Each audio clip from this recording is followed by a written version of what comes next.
So I will start because people get the recording even if they join us late. So let's look at, if I, for the vital statistics of the hexagram first, as we do. So we have hexagram 30, lay clarity. I hadn't always used that word, but my friend Denise O'Dwyer, do you know Denise O'Dwyer? Who's a brilliant woman, a feng shui, shui trained feng shui person who used the word clarity, and I thought, yeah, that's the right word.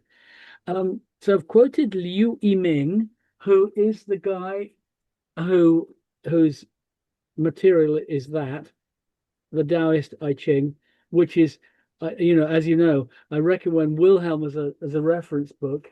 Blofeld is my favorite because it's short and it's a new translation.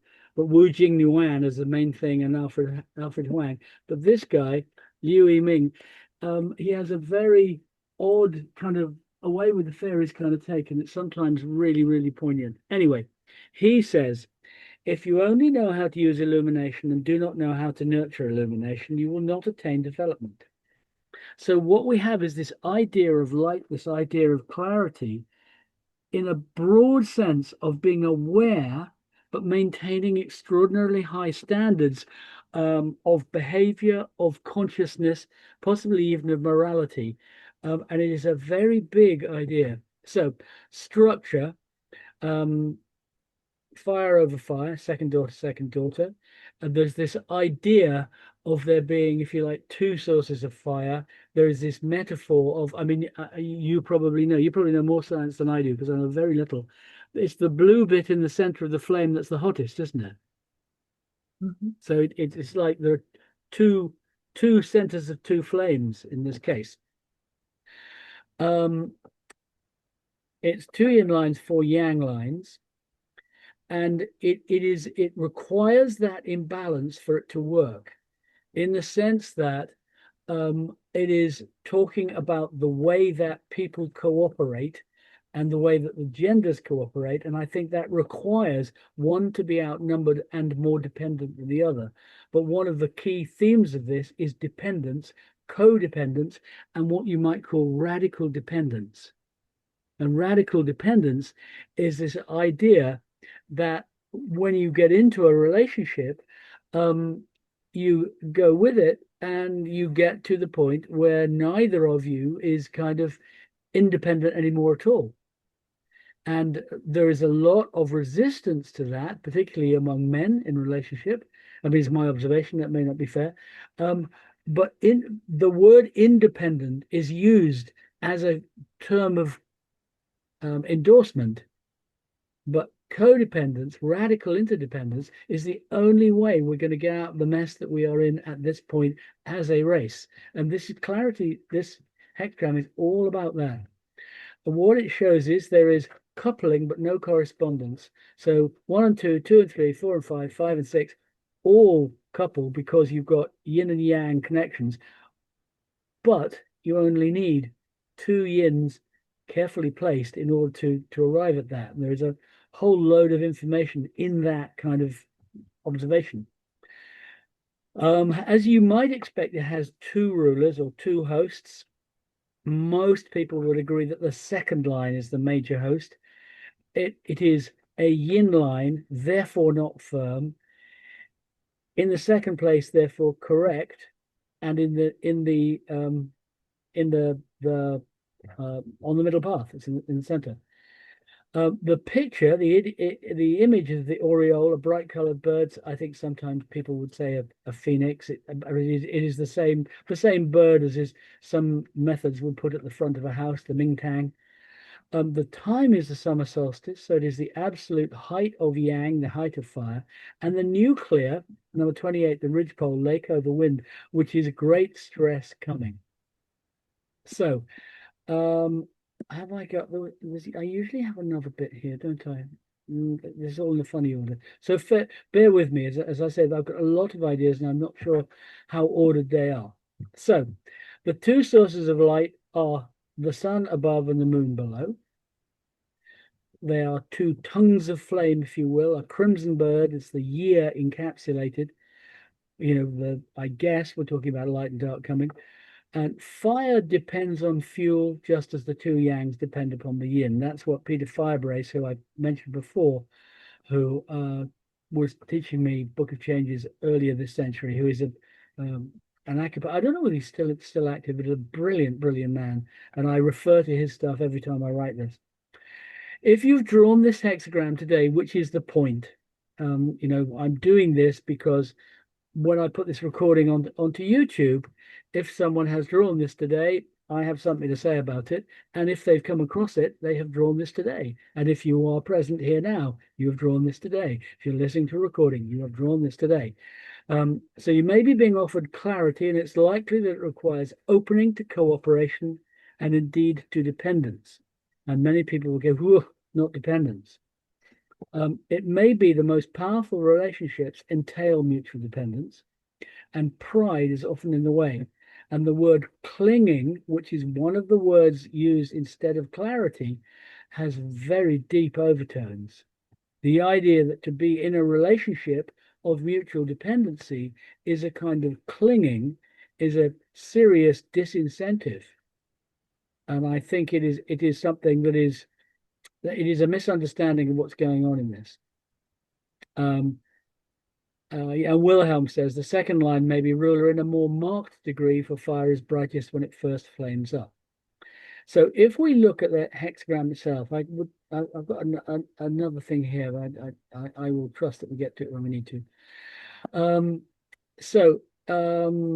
What Confucius says, the yielding clings to the middle and to what is right, hence it has success. I'm not sure I have used that before. I just love the quote.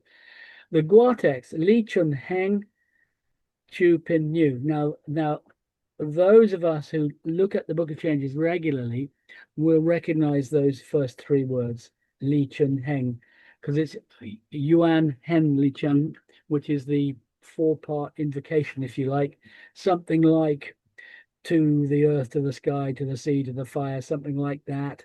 North, south, east, west. I mean, they are cardinal directions, but it is their magic words. They are like, to the Father, the Son, and the Holy Ghost. It's that kind of thing.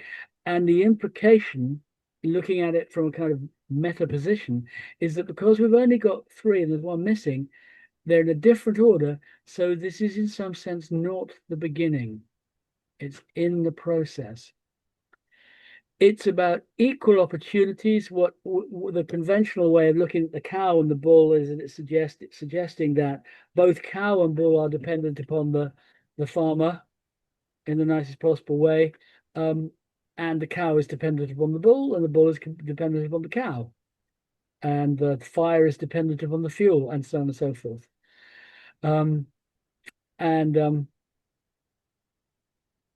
Yes, and we were talking about Irish heritage and stuff earlier. So there's maybe the thought of peat and the ideas in the Turnboy Cooley of identifying locations by what happened there, which is a very feng shui idea. Maybe the Irish were, early feng shui pioneers, and I'm kind of serious. The Toynbee Cooley is an extraordinary work. So anyway, equal opportunities, compassion, responsibility, recognizing the dependent, seeing clearly, knowing when to stay and when to go. But this idea of clarity is not just a question of eyesight. It is a question of vision, but in a very pure way. It is an awareness of the outcome of good behavior, if you like. And the Yi is always talking about the middle path and always talking about the Junza, the superior person, superior man, of course. But this clarity is about maintaining a certain purity under a variety of circumstances, which the lines talk about. So light in the darkness, mutual dependence, cow and bull, farmer and livestock. And Blofeld, not Ernst Stavro Blofeld, John Blofeld, says immense clarity of mind, depending on what is right, can transform and perfect the world. And Blofeld, there've only been, I think, 4 or 5 real translations of the Book of Changes, and this is one. It's my favorite as a reference because it's short and it is a new translation. I really, really like it. And you know that Wu Jing Yuan is the Bible for that. But Blowthroat is great for just a quick summary. We live, I suggest, not in a moral but a causal universe. We live in a not in a moral but a causal universe. So this idea of what's called theodicy, why does good stuff happen to bad people and vice versa, is kind of beyond speculation because it's clear that some bad people get some good stuff and vice versa. So the universe appears to be not moral but causal, though it may on a much higher level be causal, which again, this is what this is talking about taking the appropriate path, not necessarily the shortcut. Compromising, no, but adapting, yes. That we lead the best life we can by adapting when necessary, but not by compromising. So we live not in a moral but a causal universe. It is only by attaching to the greatest level of clarity that the one becomes the other. And I think that's what this is talking about. It is the final hexagram of the upper canon, which opens with Qian and Kun and closes with Kan and Li. So we have heaven, earth, moon, and sun. And it teaches that this principle alone guarantees a life well lived. The upper canon treats with the ineffable, the spiritual, and the ethereal. The hexagram stands at the gateway to something like reality. So we've come out of the clouds and we've got real life, is broadly what's going on here at hexagram 30. There are arguments about why the 30th of 64 is halfway through. And Alfred Huang goes into some detail about the way that the yin and yang lines are quite balanced at 30, and 4 or 5 other things. It's not these days, I believe, a fashionable idea to agree with Alfred Huang about it. And there are those who think it's a mistake. For me, Alfred Huang, I find quite plausible. If you want to know about that, it's in his book, The Numerology of the I Ching, which is a wonderful book. This guy here, it has a very similar cover. Yeah, I think I have it. Yeah. That guy.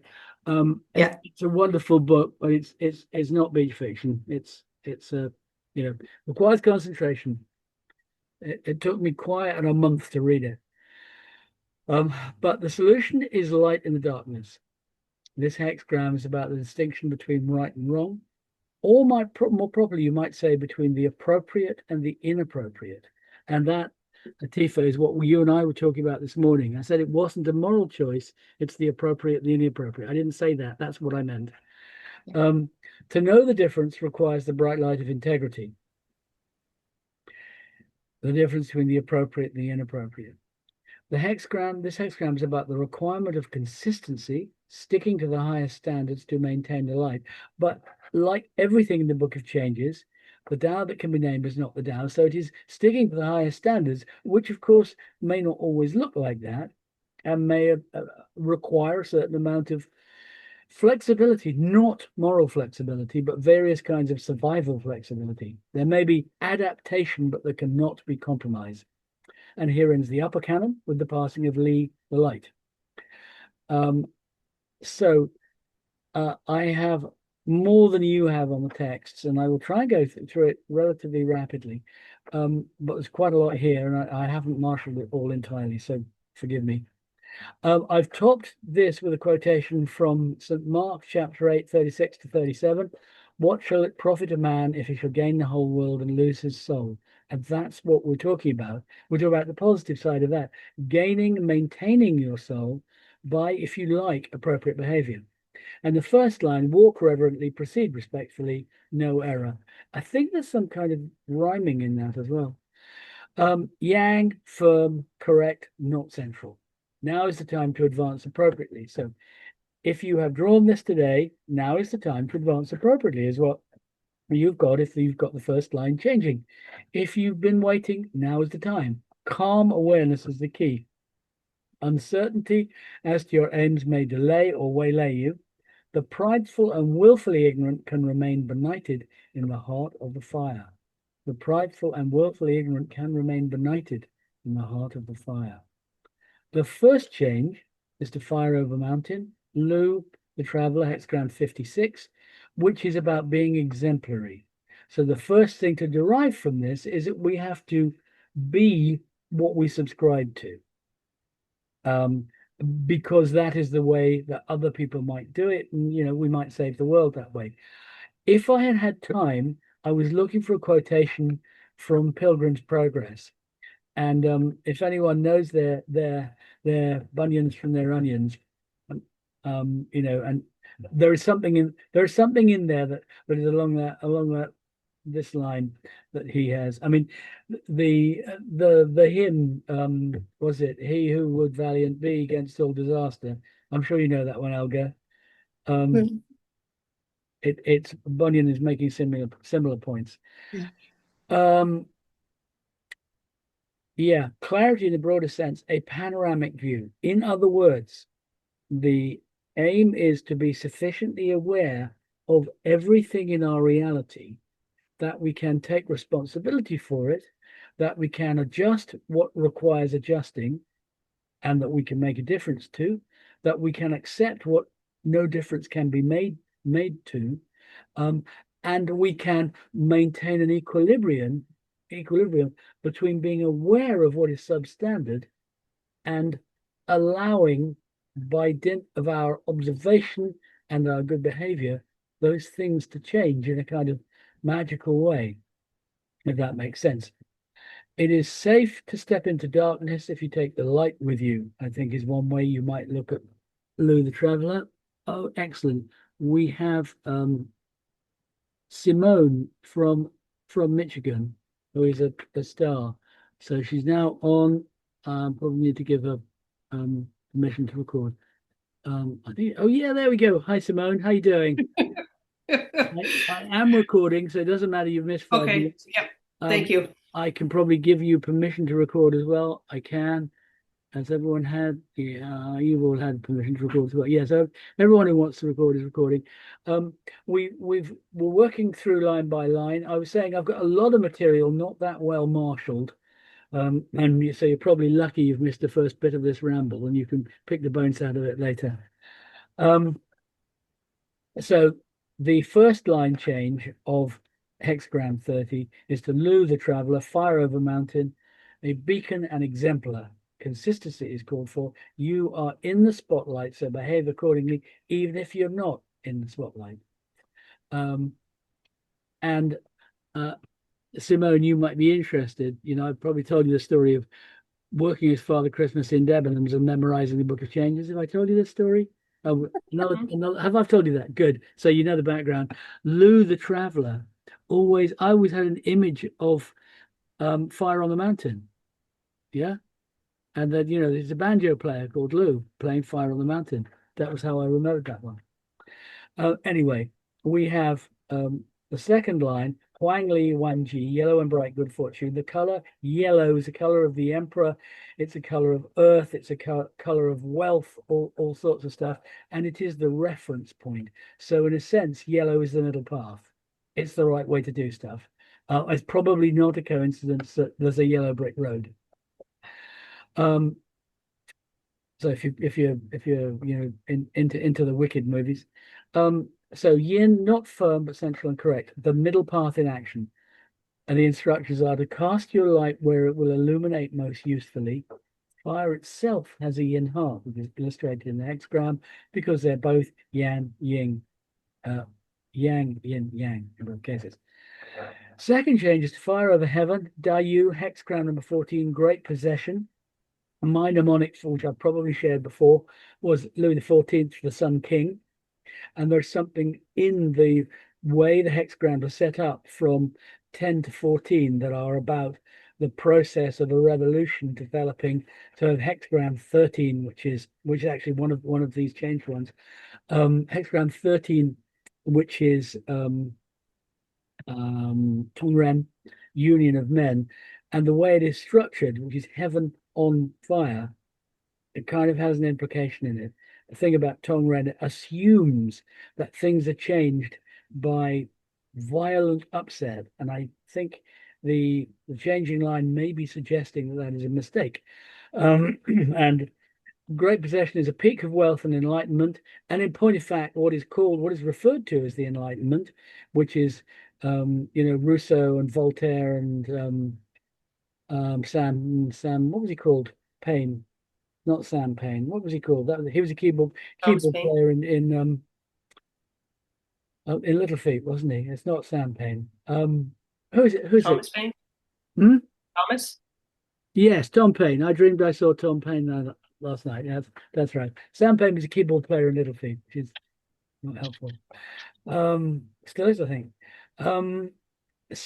But that period, the period of the philosophe of the great intellectual breakthrough, is part of this process. So what it's saying here is, the idea that an overthrow is required in order to get this great possession in hexagram 14 seems to be borne out. But this is about what follows and precedes the peak. The yellow of the emperor, the paragon, fine prognosis, peak generosity. Flame begins at the lowest level, but the greatest heat is at the heart of the fire. That blue bit at the heart of the flame. So if you've drawn this today, which Simone just to bring you into this, if you are at this session, you have drawn this hexagram today. So like it or not, it's for you, and that's me too. So what it is saying, I think, is that the greatest good fortune comes to those who follow espousing integrity with maintaining it, who follow espousing integrity with maintaining it. So each of the lines is about being in that space of great clarity and great awareness, but equating that great clarity and awareness with what you might call moral good, certainly with grace.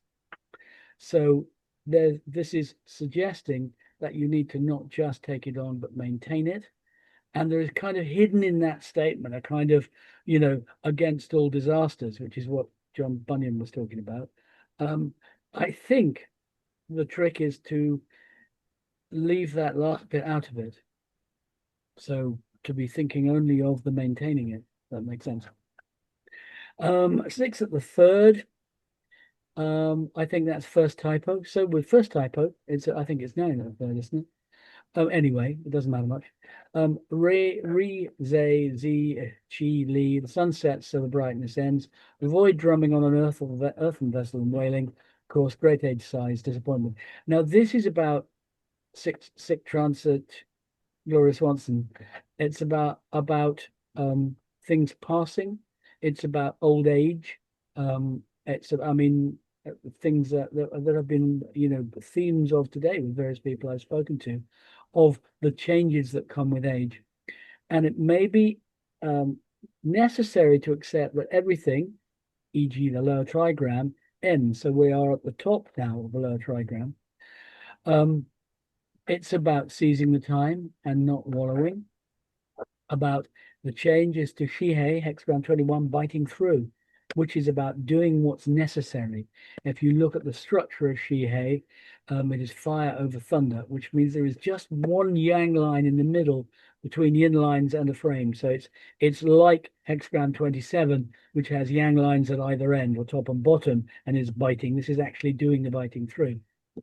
But it's about doing what's necessary, dealing with the consequences of previous behavior and choices, and what must be endured, taking the rough with the smooth. And the temptation here is to the dark night of the soul, to impermanence, to sunset, rather than the awareness that sunset is followed by sunrise. And doing what's necessary can be interpreted as meaning, being a holy fool, when you know you're wrong, doubling down. It can be interpreted as accepting bad behavior because the end justifies the means. I don't think it's saying that at all. It's saying that the means is equivalent to the end. And as I said, it is how a causal universe and a moral universe become the same thing, I think. And aging is more than deterioration. Who knows what happens next? It might, over the next, however long I live, 10, 20 years, that maybe that the next thing is, much better than this. Who knows? And furthermore, the process of aging is perhaps a process of maturing, a process of greater wisdom, a process of being useful as someone upon whom others depend, who has more to give and often more time. But anyway, adhering to the appropriate requires trust that there is more and that trust improves life, even if there isn't more. And the appearance of adversity is not the signal to adopt standards. So that's what I suggest is coming through if you have a change of line 3. 9 at the 4th, yes, that is correct. It is a 9. Turu Chilai Rufen. Of a sudden, his coming is like a burning.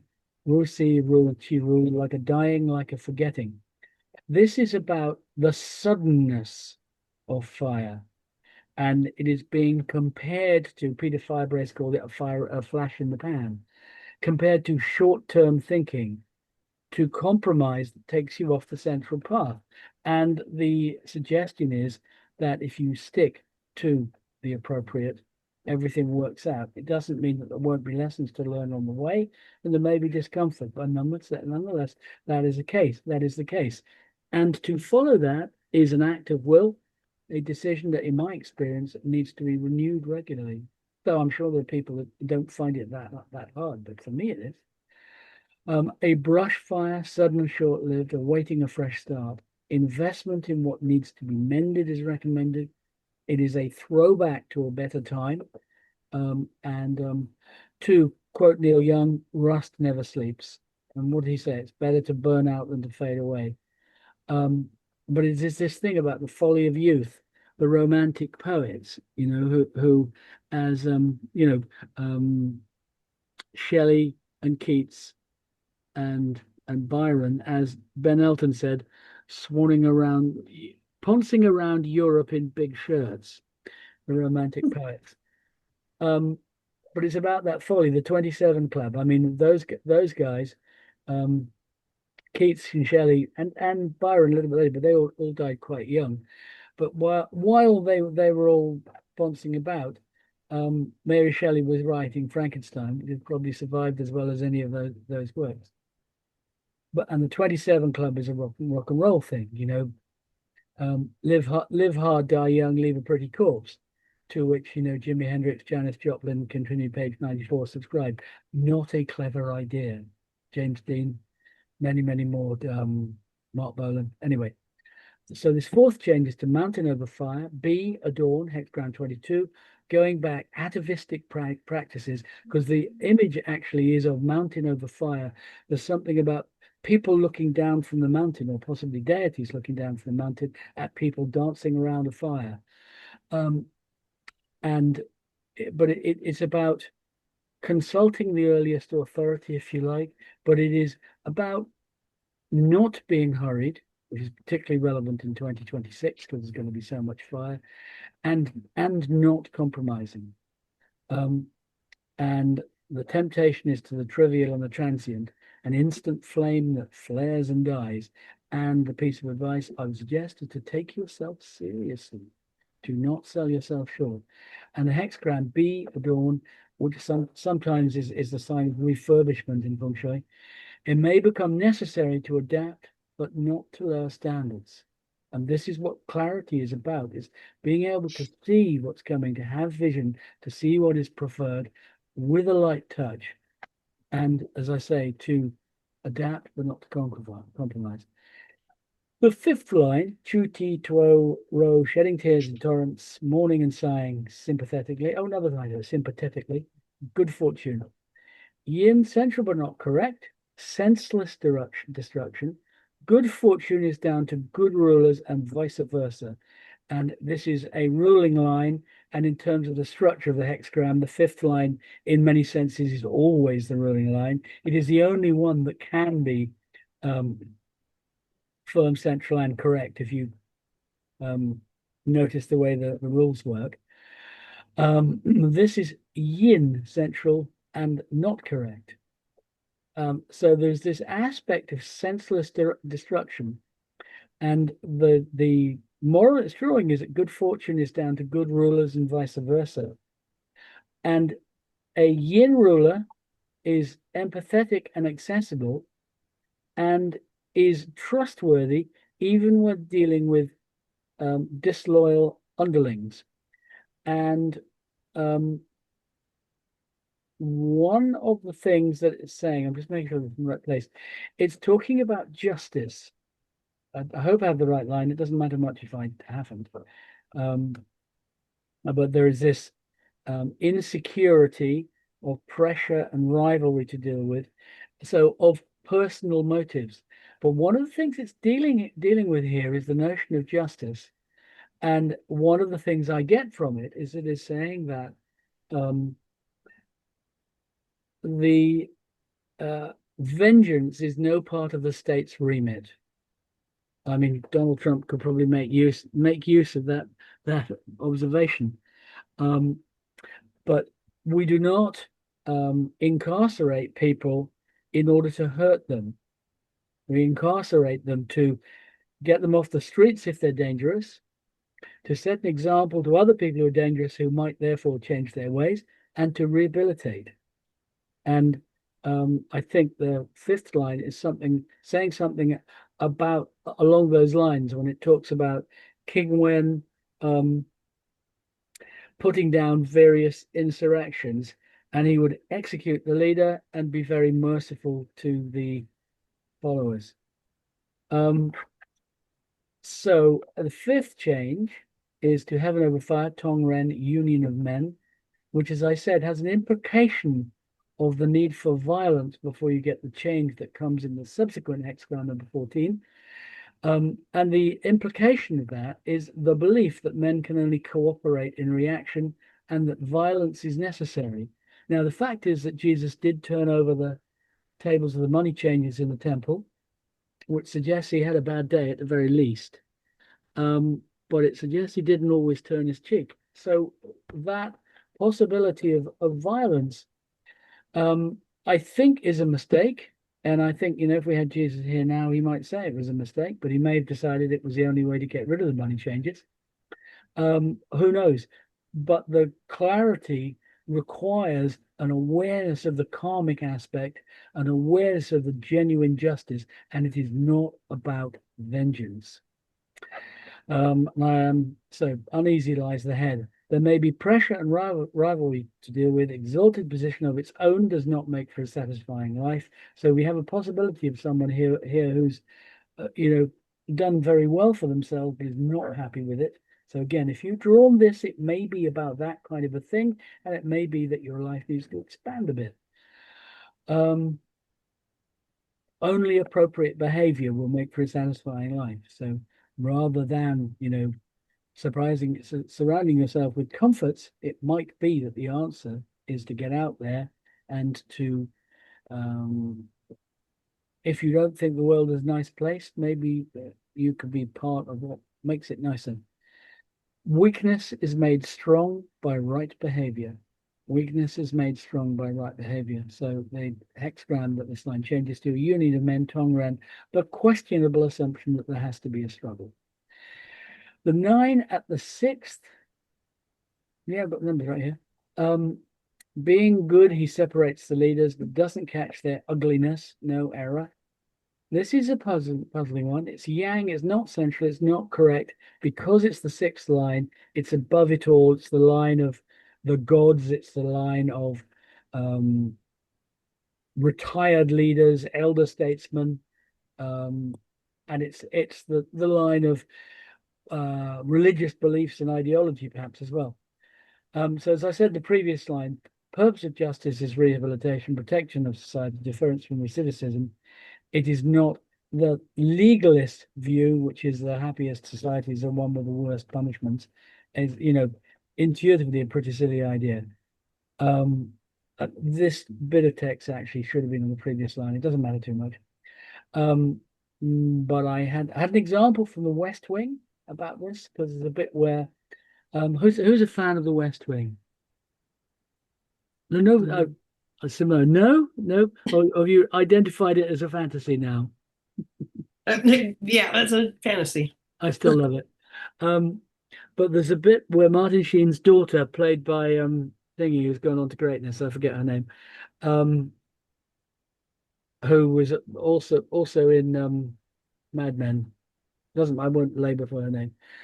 Um, she's been abducted, and he's talking about the rule of law, and a reporter asks him what if he were left to his own devices, what would he do with the guy who has abducted his daughter? And he says basically rip him up into small pieces. And he explains that's what the rule of law is all about, because that's what I would do. Therefore, we follow the rule of law and we don't do stuff like that. So an abundant and a decent society requires constant vigilance. It requires dynamism and also vision. And the king survived because he is loved and worthy of love. He might think he survives because he's strong. He might think he survives because he's got a house with 27 bedrooms. He might think he survives because, money equals merit, but he actually survives because he is loved and worthy of love. And this is by way of advice, I think, to leaders, to kings, to ministers, and so on. It changes to Thunder Over Fire, Fang, Hexagram 55, Abundance. I always think of that as rolling up the sleeves because thunder is dynamic. Any hexagram's got thunder in it. There's things physically happening. The sixth and final change is to Thunder Over Fire, about justice. Panoramic view makes a good judgment. Fong is abundance, the need to get involved, the struggle. I have produced some stuff. Interesting. There's not everything on it, this file. I mean, it doesn't matter very much because we've talked about quite enough, I think. I have done a little bit about treating this hexagram as a device for foretelling. I can feel in this changes in the most important theaters in the world, which I would identify as being the Holy Land, North Africa, and North, Central, and South America. I can see things in here that are about the bad behavior just kind of running out of road. And sometimes we look at these hexagrams one by one and look into them to see whether we can see the future. Sometimes it's clear, sometimes it isn't. I have marked in the dates when the individual lines cut through. So you might like to watch current affairs and see what happens. I think we can just as a aside, looking at well, not as an aside, actually a central thing. This year being a fire horse, what the Chinese guys are calling the crimson horse, and the following year being the blood goat. I think we can remind ourselves we're not interested in melodrama. What we're interested in is a better world. And as I've said probably several times in this forum, but certainly elsewhere, to remind you that Chinese decades begin with years ending in 4. So we are now in year 3 of a decade that began in 2024, and that it parallels the decade that started in 1964, which started off with great hope and peaked with the summer of love, you might say, when I was a little bit too young to have fun, but apparently the people about 5-10 years older than me had a great time. But which peters out, which ends in a period of revolution and assassinations, nastiness. Woodstock turns to what was the California one? The one where the Hells Angels bludgeoned the guy to death. It's named after a park in, oh gosh, I can't remember it. It's ridiculous. Anyway, the Rolling Stones were playing. And so as Hunter Thompson says, what we're left with is drugs and guns. So why am I saying this? We as people who I take to have decided the buck stops with us, you don't have to agree with me, but I think you do. We choose to see the year after this as the year that there's the possibility of something remarkable and positive happening. For the Chinese in 1966, the Cultural Revolution went way past 1967. So they have good reason to be anxious. But I think it is so easy to get sucked into the negative, but we have to follow Oscar Wilde in being aware that we are all of us looking at the gutter, but some of us, it's all of us in the gutter, but some of us are looking at the stars. And we have to get the balance between gutter and stars correct. And for me, this hexagram is centrally about that we are aware that we are human, that we are fallible, that we make mistakes, that we cock up, that we've all done stuff we regret, but we continue to be idealistic. So I'm sorry if that sounds naive. Well, I don't in this company that sounds naive, because each of you I know to have hearts of gold. But I think this idea of clarity is precisely that idea, that we hold on to our hearts under all circumstances and trust that it works out right regardless.